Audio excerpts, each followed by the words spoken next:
বলছেন ফিল্ডে যখন মানুষ নামে ক্যাচ ধরার মতো যখন সে নজর রাখে, তার ডানে বামে আগে পিছে কোনো চিন্তা থাকে না, খালি বলটা উঠে দেখ। আল্লাহর নবী বলছেন, উম্মত রে তোমরা গাফেল হয়ে যেও না, অলস হয়ে যেও না, তাহলে আল্লাহর দেওয়া নিয়ামতকে জিন্দেগিতে কাজে লাগাইতে পারবে না। এবার এই পাঁচটার মধ্যে নাম্বার 1, বিসমিল্লাহির রহমানির রহিম।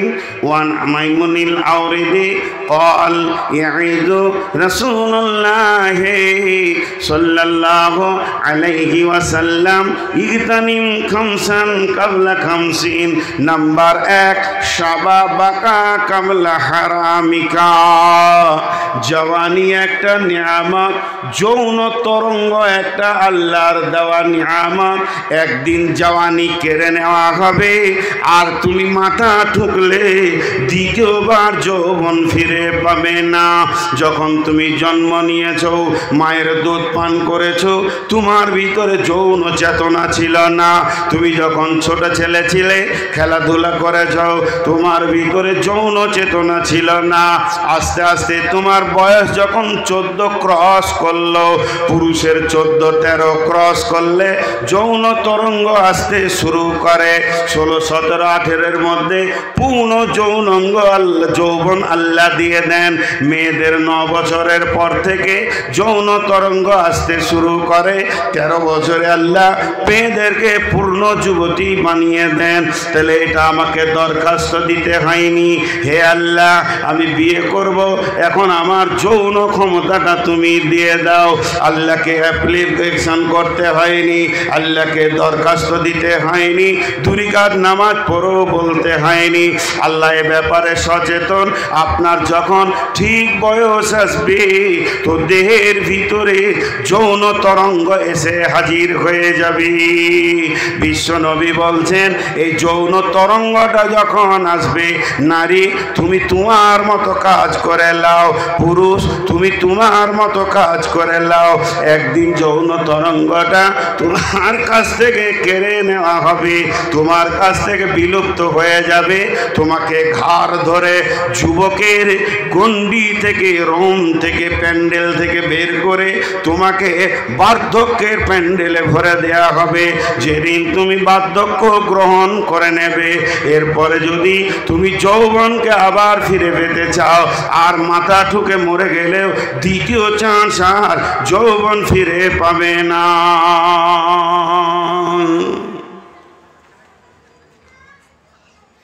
যৌবন একটা নিয়ামত।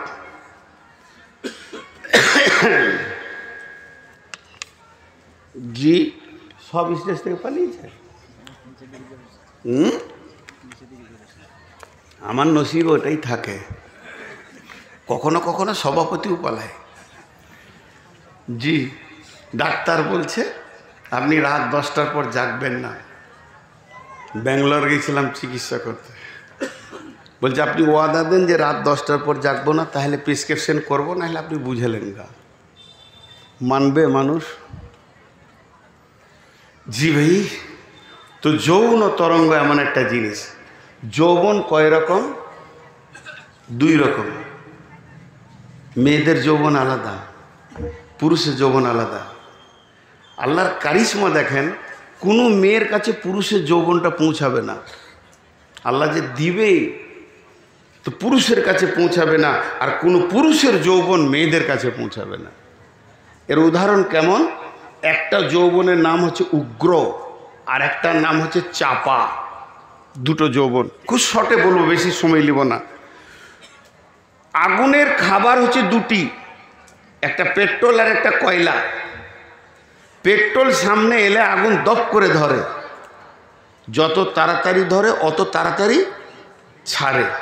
আর কয়লাকে আগুনকে ধরাতে গেলে খবর দিতে হয়, বাতাস করতে হয়, ধর ধর এটা তোর খাবার।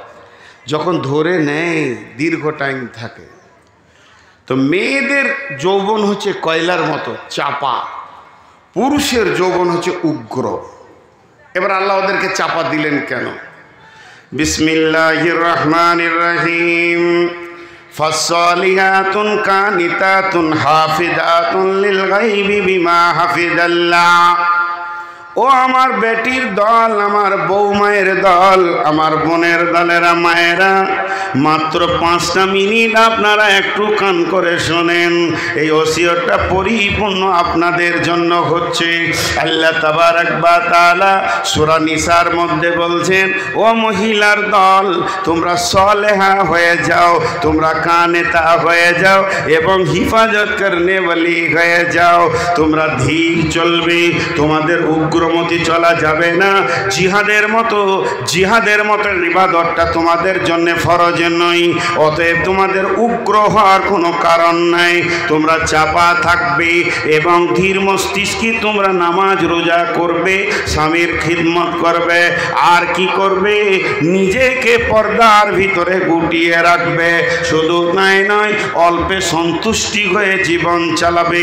তোমাকে ধৈর্যশীলা হতে হবে। মেয়ে হয়ে জন্ম নিলেই ধৈর্যশীলা হতে হবে, কারণ পুরুষকে আল্লাহ সৈন্য করেছেন, উগ্র করেছেন। পুরুষ যদি উগ্র না হয়, জিহাদের মতো কাজ করতে পারবে না। এর মেন্টালটা যদি চাপা পড়ে যায়, এর দ্বারা জিহাদের মতো আমল করা হবে না। আর তোমাকে ওটা করা হয়েছে। আর কি বলেছেন আল্লাহ, ওয়াল হাফিজুনা লিল গায়বি বিমা হাফিজাল্লাহ। তুমি হিফাজত করনে ওয়ালি হয়ে যাও। কিসের হিফাজত করবে? তোমার বডির সিকিউরিটি তোমাকে নিজেই হতে হবে। যে তোমাকে মহারানা দিয়েছে, তোমার বডির মালিক হলো সে। অতএব তুমি তোমার যৌন জগতে অন্য পুরুষকে এনে আনন্দ দিতে পারবে না। তোমার অঙ্গভঙ্গি, তোমার চিরল দাঁতের হাসি, তোমার চোখের চাউনি, তোমার ভঙ্গি দিয়ে অন্য পুরুষকে আনন্দ দিতে পারবে না। তোমার যৌবনকে চাপা দেওয়া হয়েছে, ঢাকা ঢুকি দিয়ে ধীর মস্তিষ্কে তুমি দুনিয়া করবে। তোমার স্বামী চলে যাবে চেন্নাইয়ে, কেরলে, দিল্লিতে, মুম্বাইয়ে, বিদেশে কাজের জন্য গিয়ে লম্বা টাইম সেখানে বাস করবে। তোমাকে ধৈর্যশীলা হতে হবে। তোমাকে উগ্র যৌবনের জন্য দেওয়া হয়নি। তুমি সমস্ত মামির মাল এবং বডির হেফাজত করবে, নিজের বডিকে পর্দার ভিতরে রাখবে। বন্ধুরে, মুফাসসিররা বলছেন, যদি একবার পুরুষের উগ্র যৌবনটা কোনো নারীর ভিতরে ভরে দেওয়া যায়, পুশ করে দেওয়া যায়, পুরুষের ভিতরে যে যৌন তাড়না আছে, এটা যদি কোনো নারীকে দিয়ে দেওয়া যায়, ওই নারী শরীরে কাপড় রাখবে না, বাড়ির পর্দায় থাকবে না, মাঠে মাঠে পাগলের মতো দৌড়ে বেড়াবে। অতএব হে নারী কুল, তোমাকে এর জন্য চাপা যৌবন দেওয়া হয়েছে। আর পুরুষকে দেওয়া হয়েছে উগ্র। হাজি, আমার মোচ আনছে না, নাই দেখতে পাচ্ছেন? কথা বলে না লোকগুলো, মনে মনে ভাবছে কথা বলার পালি তো আপনার, আমরা কেন বলবো? মুখ খুলেন একটু করে। লোক যেছে, বুঝতে পেরেছেন? লোক উঠছে, বুঝতে পেরেছেন? 12টা হলে ময়দান খালি হয়ে যাবে। যারা পালাইছে ওদের দলের লোক আমি, ওরা ঠিক করছে। যে জালসাই গেছি আর পা দুটো ধরে কমিটিকে বলছি যে ভাই 12টার পর লোক থাকে না, আপনার জন্য থাকবে যে, আমি যেন ওদের বাপ হলাম, আমার জন্য থাকবে। যত দামি বয়ান করা হোক, এখনকার মানুষ 12টা পরা থাকবে না। মানুষের শরীরকে পঙ্গু করে দেওয়া হয়েছে করোনা নামে ভাইরাসটা, ভ্যাকসিনটাতে সমস্ত মানুষকে কম্বু করে দিয়েছে, কমজোর করে দিয়েছে। কারো ক্ষমতা নাই আগেকার মতো স্ট্রেংথ নিয়ে কাজ করা, পঙ্গু করে দিয়েছে। কি ভাবছেন? হ্যাঁ, এর জন্যে মানুষ উঠবি। আপনারা একবার আমার সঙ্গে কথা বলেন, পুরুষকে মোচ দিয়েছে না দেয়নি? আর দাড়ি, এটা পুরুষের অলংকার, পুরুষের অলংকার। আর যারা মোচ দাড়ি চেঁচে দেয়, বেল, দেখেছেন? ছোট ছেলে যদি রাতে উঠে দুধ খাবো, তো মা না বাপ বুঝতে পারবে না কার বুকে যে ও হাত দিবে। দুজনেই শুয়ে আছে, দুটাই বেল। হ্যাঁ, বাচ্চা ছেলে, ওর হুঁশি নেই যে কোথা দুধ খেতে হয়। এই মোচ কেটে শেষ হয়ে গেছে। হযরত উমর দাঁতন রেখে মোচ কাটতেন, হযরত আলী দাঁতন রেখে মোচ কাটতেন। এখানে এরম বড় মোচ, খালি এরকম একবার মোচে হাত দিয়ে যদি দাড়িটা এরকম করে লেবেল করা হয় তো কাফেররা 3 বার হিসু করে দিবে। ঘটনা কি, প্ল্যান কি করছে, কলজেটা নিবে না ফ্যাঁসটা নিবে, যার দাড়ি নেই সে কি করবে। তো পুরুষের যৌবন উগ্র, কেন উগ্র করা হলো? বিসমিল্লাহির রহমানির রহিম। আত-তাইবুনাল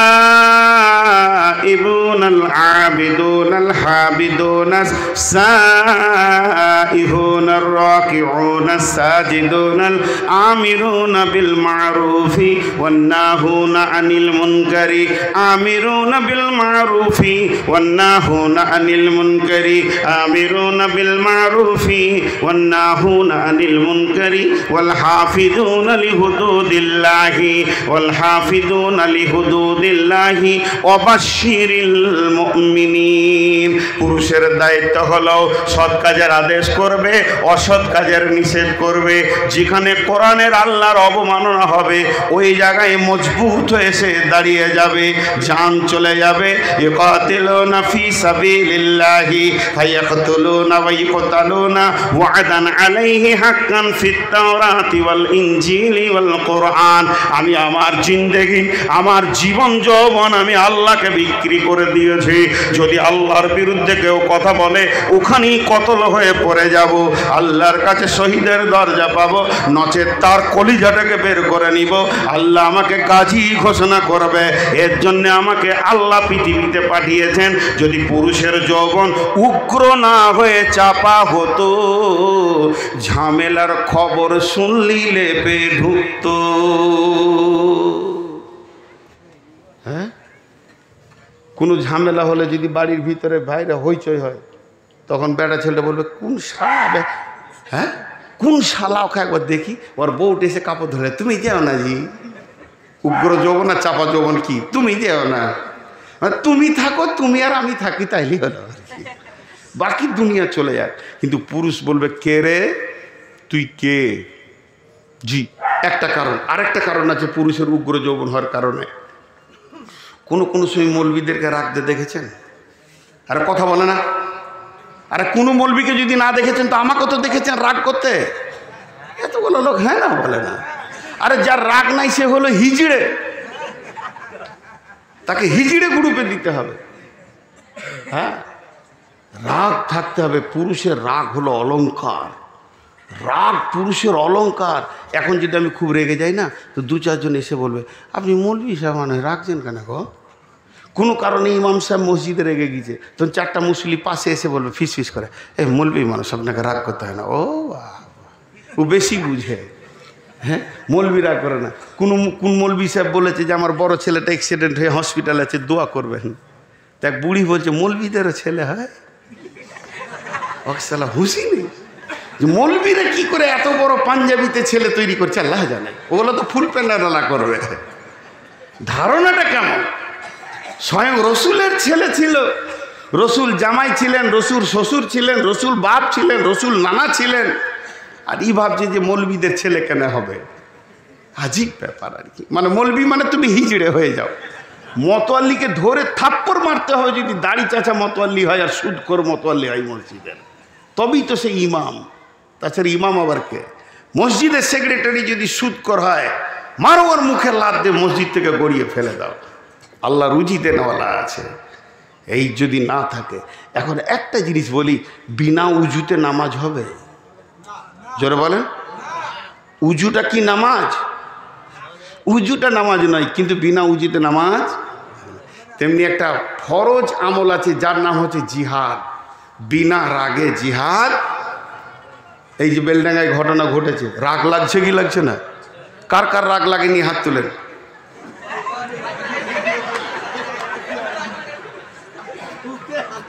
হ্যাঁ,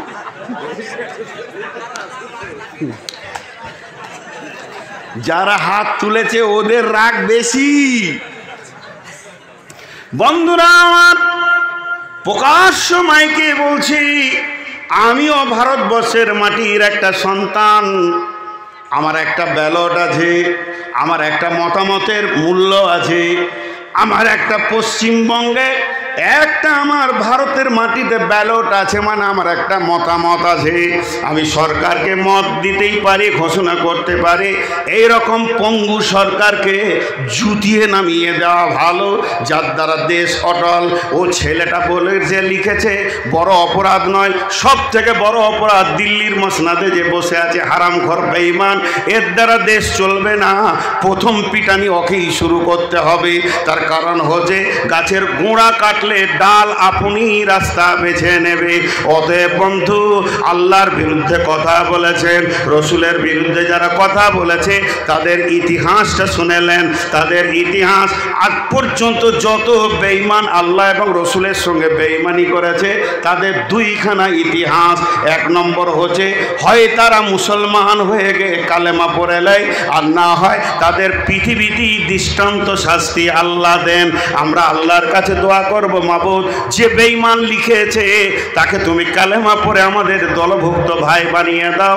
আর এই দোয়াটা যদি তোমার কলমে কবুল না হয়, দৃষ্টান্ত শাস্তি দিয়ে পৃথিবীতে তাকে সারা পৃথিবীকে জানিয়ে দাও।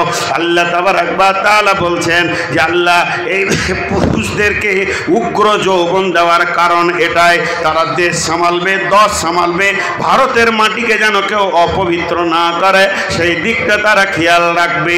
শুধু নয়, তারা কোরআনের হেফাজত করবে। শুধু এই পর্যন্ত নয়, সারা দেশের উন্নতির দিকে লক্ষ্য করবে। যার দ্বারা দেশের ক্ষতি হবে তাকে দুনিয়া থেকে সরিয়ে দেবে।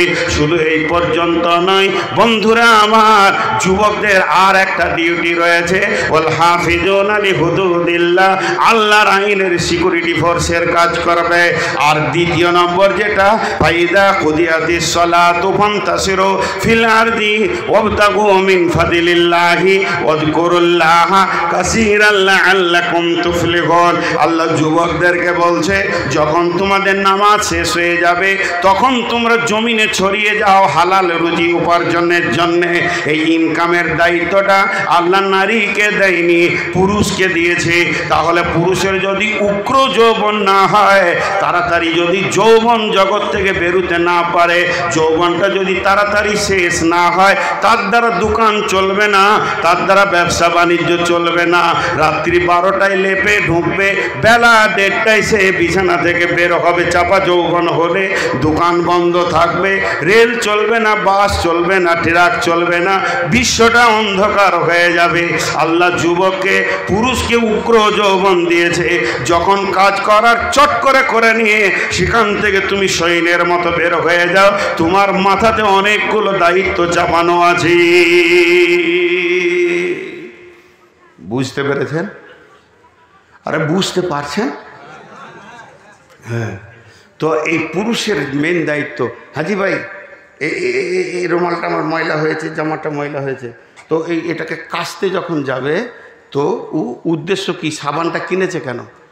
সাবান কিনেছে, সময় দিচ্ছে, দুটো জিনিস ওকে লাগছে, দিয়ে কাপড় নদীর ধারে বসে বা কলে বা বাথরুমে বসে কাপড় সাফ করছে, সময় দিচ্ছে, সাবান দিচ্ছে, উদ্দেশ্য কি? কাপড়টা সাফ হয়ে যায়। কিন্তু বিনা উদ্দেশ্যে দুটো জায়গায় সাফ হবে, ওর হাত দুটো সাফ হবে কি হবে না? ওটা উদ্দেশ্য থাকে।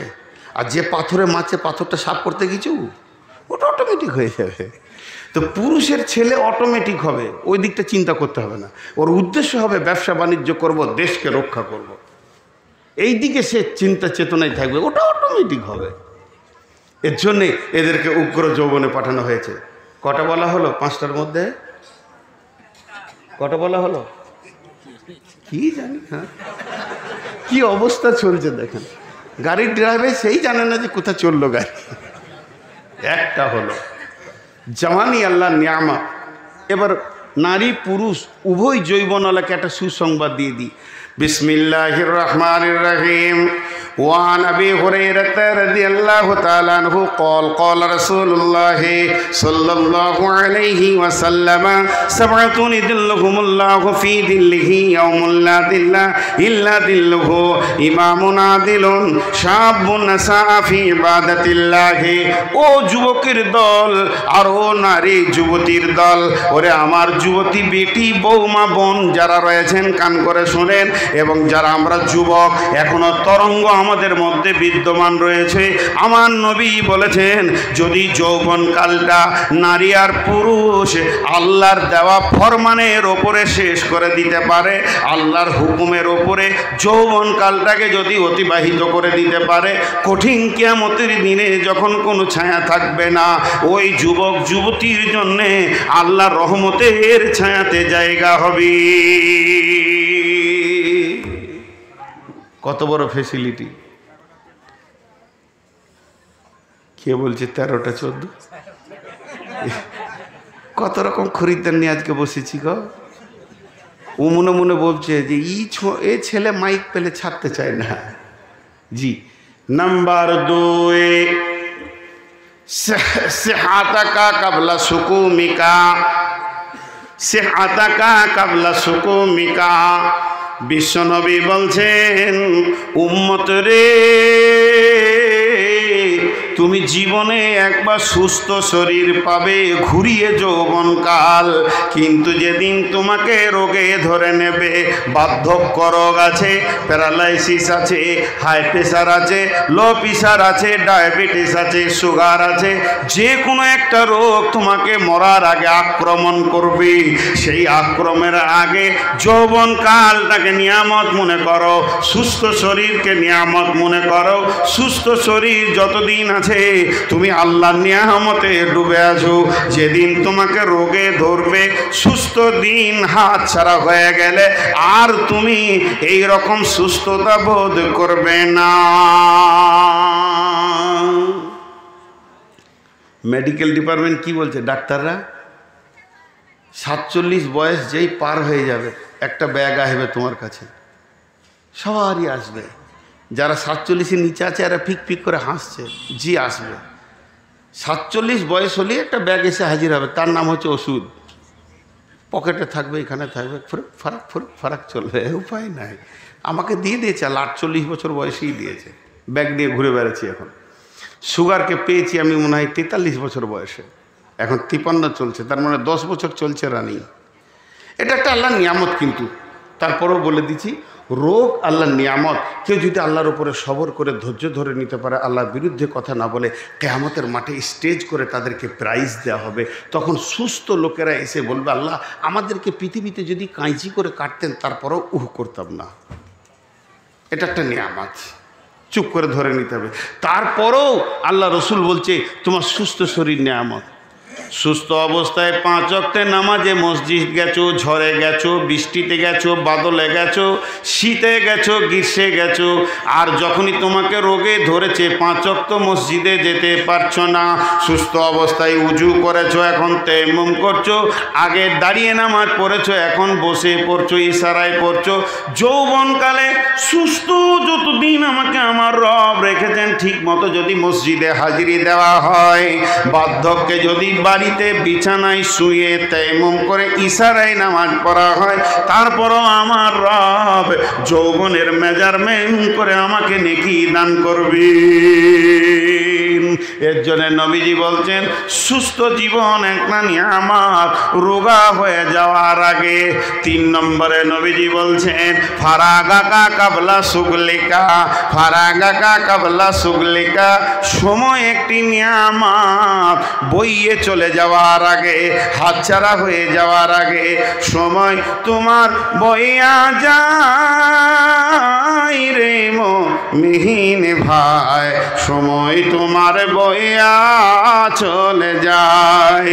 এই দুনিয়ার ফেরে বেতে পড়ে লইলে গাফিলতে, যাইবার তোমার কি হুঁশ নাই রে মুমিন ভাই, সময় তোমার বইয়া চলে যায়।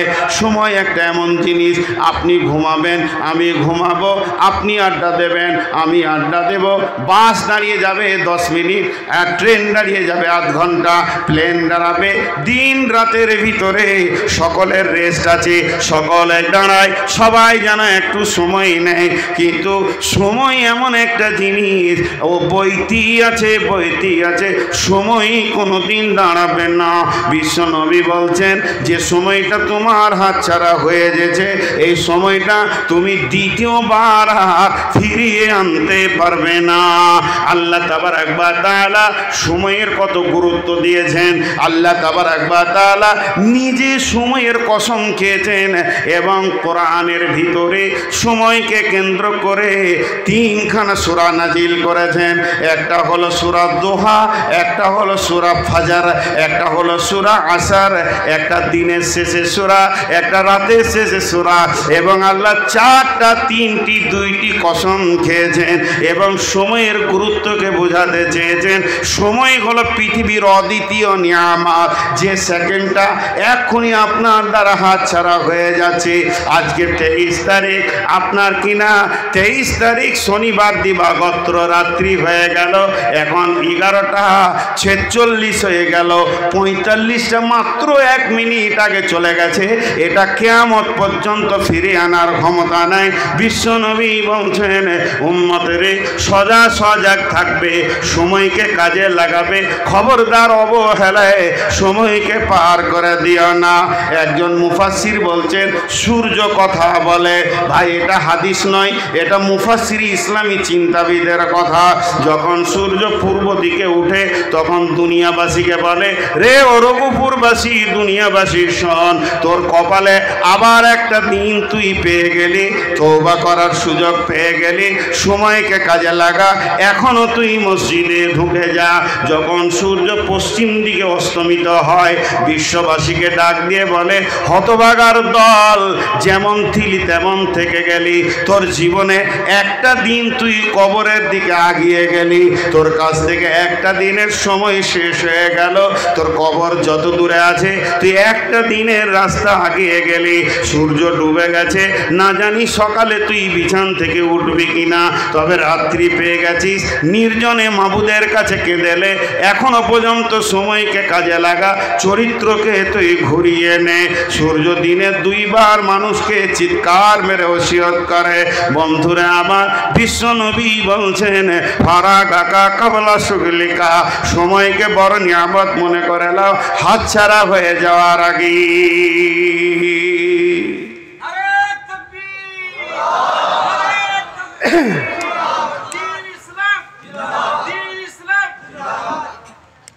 কয়টা হলো? 3টে হলো। যৌবন নিয়ামত বার্ধক্যের আগে, সুস্থ শরীর নিয়ামত রোগা হওয়ার আগে, আর সময় হলো নিয়ামত হাতছাড়া হয়ে যাওয়ার আগে। নাম্বার 4, কেউ উঠবেন না।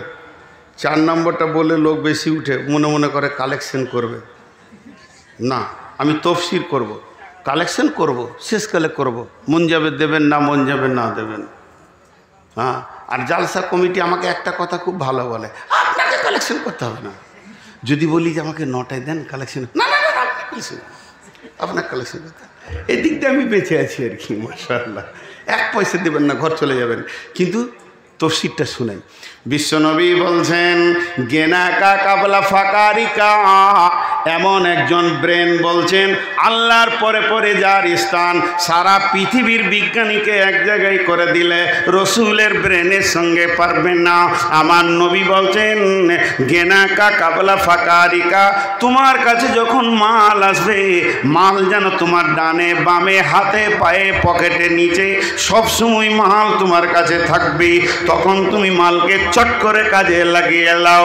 একদিন মাল তোমার হাত ছাড়া হবে, সেদিন তুমি পস্তাবে। আল্লাহ কোরআনে বলছেন ইয়াহসাবু আন্না মালাহু আখলাদা, ইয়াহসাবু আন্না মালাহু আখলাদা। আমার গোলামেরা ধারণা করে আমার মাল আমার হাত ছাড়া হবে না।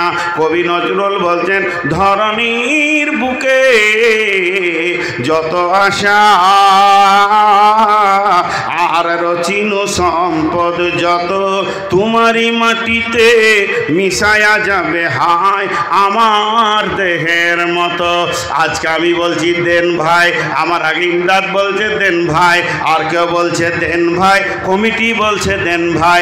কিন্তু এমন একটা দিন আসবে, আল্লাহ তাবারক ওয়া তাআলা সূরা হাদীদে বলছেন মানুষ জাহান্নামে যাওয়ার পর দান করতে চাইবে। আল্লাহ সূরা হাদীদে বলছেন যখন তারা জাহান্নামে আগুনে চলে যাবে, ফালিয়াউমা লা ইয়াখুযু মিনকুম ফিদিয়াতুন ওয়ালা মিনাল্লাযীনা কাফারু মাওয়াকুমুন নার ওয়া বিইসাল মাসীর। তারা যখন জাহান্নামের অতল তলে চলে যাবে, চারিদিক থেকে আগুনের সাঁড়াশি আক্রমণ পাবে, তখন তারা মনে মনে ভাববে, আলেম ওলামারা বলেছিল বিপদে পড়লে ফিদিয়া করো, সাদকা করো, তুমি বেঁচে যাবে। ও তখন জাহান্নাম থেকে আল্লাহকে ডাক দিয়ে বলবে, রব্বি আপনি যেদিন আজরাইল পাঠিয়ে আমাকে নিয়ে এসেছিলেন, সেদিন আমি টাকা পয়সা, জমি জায়গা, সোনা দানা, পুকুর বাগান, ছেলে পিলে, বউ বিটি, বিবি, মা বাপ সবকে ছেড়ে দিয়ে চলে এসেছি। তারা কোথা আছে আমি জানি না, কিন্তু আপনার আয়াতে রয়েছে মাবুদ রে সমস্তগুলো আমি দান করে দিলাম। আমার জমি জায়গা, পুকুর বাগান, সোনা দানা, ছেলে পিলে, বউ বিটি দান করে দিলাম, সবগুলোকে জাহান্নামে দিয়ে আমাকে তুমি বাঁচিয়ে দাও। আল্লাহ বলবে, হে জাহান্নামী তুমি শোনো, তুমি সময়কে কাজে লাগাওনি। তোমার কাছে যেদিন ভিক্ষা মাঙ্গা হয়েছিল, সেদিন তুমি আমাকে, আমার লোকদেরকে অপমান করেছ। ফালিয়াউমা লা ইয়াখুযু মিনকুম ফিদিয়াতুন, আজকের দিনে দান নেওয়া হবে না, তোমার সে সুযোগটা হাতছাড়া হয়ে গেছে। মাল একদিন তোমার কাছে ছিল, সেদিন তোমার অহংকারে বুক ভরে গেছিল, তুমি এতটা ইসলামকে ভালোবাসনি। একবার তুমি ভেবে দেখবে, ছেলের স্কুলে কত খরচা করেছ, ইংলিশ মিডিয়ামে কত খরচা করেছ, মিশনে কত খরচা করেছ, বিবির কসমেটিক্সে কত গেছে, মেয়ের প্রেমে পেটিকে ভালোবেসে কত টাকা নষ্ট করেছ, কত টাকা ব্যয় করেছ। ছেলে পিলে, বউ বিটি, মা বাপ, টোটাল খরচাটা হিসাব করবে। আর আল্লাহর পাল্লাতে তুমি বছরে কত দিয়েছ একবার হিসাব করে দেখবে। তাদের থেকেও যদি 1 টাকা বেশি দিয়ে থাকো, তাহলে তুমি আমার প্রেমিক, নচেত তুমি আমাকে 10-20 টাকা দিয়ে সান্ত্বনায় দিয়ে রেখেছ। শুনে নাও, বিশ্ব নবী বলছেন মাল একবার তোমার হ্যান্ডেলে থাকবে, মালের হ্যান্ডেল তোমার হাতে থাকবে। যেদিন মাল তোমার হাতছাড়া হয়ে যাবে, মাথা ঠুকলেও দ্বিতীয়বার ফিরে আসবে না। ফকির 2 রকম। আমার কাছে এখন 50 কোটি টাকা আছে, আল্লাহ কালকে আমাকে রাস্তার ভিখারি বানাতে পারে, পারে না? এটা একটা ফকির। আর একটা ফকির কেমন, 50 কোটি টাকার মালিক ধরেন, 96 বয়স ক্রস হয়ে গেছে, মাথায় আর হুঁশ নেই। বৌমাকে জিজ্ঞেস করছি, হাবিবা, জি আব্বা নাস্তা করলাম আমি। হ্যাঁ আব্বা, আপনি রুটি খেলেন? মনে নেই। বয়সে এটা হয়ে যায়, খেয়াল নাই। আজান হলো মা, আর আপনি তো নামাজ পড়ে এলেন, ও দেখছিস, খেয়াল নেই। এটা হয় একদিন, যখন এই বয়সটা হয়ে যাবে, ব্রেন কাজ করবে না, তখন ছেলেরা বুঝে নেবে আব্বা আর ব্যবসা সামালতে পারবে না। ছেলেরা ভাগ করে নিল 25 কোটি করে। আর ব্যাংকওয়ালা, টাকাওয়ালা কি টাকা দেয়? জি, আজকে আমাকে ফোন করছে যে আপনার সিয়াজ গাড়িটাতে লোন এসছে। তা তোর কি হলো? তা আমার কুটকুটি নেই। তোর কিসের কুটকুটি? ফোন কেটে দিলাম। আমার টাকার দরকার নেই, তো তুই কিসের টাকা দিবি? টাকাওয়ালাকে টাকা দেয়। ওর আবার আরও 25 কোটি করে ঋণ করেছে। একবারে বাইপাসে গিয়ে টোল ট্যাক্সির ওখানে বড় বড় ফ্যাক্টরি করছে, এবারে হাঁজিড়ি লেগে গেছে। আর এই বুড়া লোটার লাঠি, একটা গেঞ্জি, আর কিছু নাই। তো বাপকে ভালোবাসে, খেতে দেয়। মসজিদের পাশেই ঘর। সকালবেলায় মসজিদে ছাদ ঢালাইয়ের কালেকশন চলছে। মৌলানা সাহেব বলছেন, মাম বানা লিল্লাহি মসজিদান বানাল্লাহু লাহু বাইতান ফিল জান্নাহ, যে মসজিদে দেবে তাকে আল্লাহ জান্নাতে দেবে। ও তখন ঝরঝর করে কাঁদছে, মনে মনে ভাবছে যদি 50,000 টাকা দিতে পারতাম ছাদে। খুব চিন্তা করছে, 20,000 তো দেওয়া যায়। বড় ছেলে মোটর সাইকেলে ঢুকছে, বুলেট নিয়ে বট বট বট বট করে। কে রে, হবিবুর নাকি রে বাবা? জি আব্বা বলেন। হ্যাঁ আমি হবিবুর। চোখে কম দেখছে। এলি বাবা বাড়ি? বলে হ্যাঁ। তো 20,000 টাকা বললাম। 20,000 টাকা চাইছিলাম। টাকাই করো বাবা, টাকাই করো গা। কী দরকার বলো? আপনার যা দরকার এনে দিব। ওষুধ শেষ হয়ে গেছে। বলে না, মসজিদে ছাড় ঢালে। ছাড়ো মৌলবীদের কথা ছাড়ো, আমাদের কি হচ্ছে ঠিক না, এখন 30 কোটি টাকা ঋণ করেছি, আবার মসজিদে ছাদের টাকা, ছাড়ো, ঘর দিয়ে টেনে নিয়ে চলে গেল। মনে মনে ভাবছে তাহলে 5,000 টাকা বলি ছোট বেটাটাকে। হ্যাঁ, ও যখন বুলেট নিয়ে ঢুকছে তো বাপ লাঠিতে ঠ্যাক দিয়ে কোনো রকম দাঁড়িয়ে বলছে, কিরে জমিরুল এলি নাকি, এবার 5,000 বলবে। জমিরুল এলি নাকি রে, কি হলো তোমার? এমন হুঙ্কার দিলে তখন শুকনা বিনা পানিতে ঢোক গিল, বলছি তো এলি নাকি, ওটা শুধাইলাম। বিশ্বনবী বলছেন, কাগজ নাও কলম নাও, তোমার মতো ভিকিরিয়ার পৃথিবীতে কে আছে? থাকতে গরু বইনা হাল, তার দুঃখ সর্বকাল। 50 কোটি টাকার মালিক 5,000 টাকা দেওয়ার ক্ষমতা হলো না। এই ছেলেগুলো দোষী নয়, ছেলেগুলো দোষী নয়, ছেলেগুলো দোষী নয়। আঙ্গুরের আঁঠিতে আঙ্গুর হবে, নিমের আঁঠিতে আঙ্গুর হবে না, ন্যাংড়ার আঁঠিতে ন্যাংড়া হবে, ফজলির আঁঠিতে ন্যাংড়া হবে না, গুঠির আঁঠি বসালে ফজলি হবে না। তার মানে ছেলেগুলো যখন ছোট ছোট বাচ্চা ছিল, তুমি তখন তাগড়া জওয়ান ছিলে, তুমি বুলেট গাড়ি নিয়ে দোকানে যেতে আসতে, ব্যবসাতে যেতে আসতে, ভিকিরিরা পয়সা চাইলে ধূমকেতের দিতে।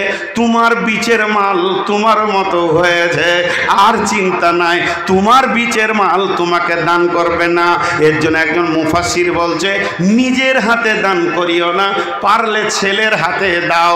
ছেলেকে দিয়ে বলো, বাবা মাদ্রাসায় কালেকশন চলছে, এই 2,000 টাকা তোমার দাদার নামে দিয়ে এসো।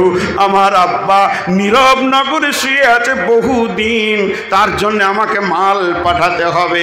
যখন আমি 5,000 টাকা আমার ছেলেকে দিয়ে বলবো তোমার দাদার নামে দিয়ে আসো, ছেলের চেতনা বাড়বে, আমাকেও আমার বাপের জন্য দিতেই হবে। আমের আঁঠি আম হবে, তবেই ন্যাংড়ার বিচে ন্যাংড়া হবে। ওই ছেলে তুমি মরে গেলে তোমার পুতার হাতে 20,000 টাকা দিয়ে বলবে, যাও হেড মৌলানাকে টাকাটা দাও গা, আর বলো গা আমার দাদার নামে দান করলাম। সিলসিলা জারি হয়ে যাবে। বিশ্বনবী বলছেন, ও মালদারেরা শুনে লাও, এটা রবিজির মাথা, রসুলের মাথা, রসুলের চিন্তা, রসুলের চেতনা, পৃথিবীর কেউ কেটে দিতে পারবে না। আল্লাহর নবী বলছেন, মাল যখন তোমার হাতে আছে, তুমি যখন হৃষ্টপুষ্ট, তখন তুমি মালকে কাজে লাগিয়ে নাও। যেদিন তুমি ফকির হবে, মাথা ঠুকে মরে যাবে, দ্বিতীয় চান্স আর পাবে না।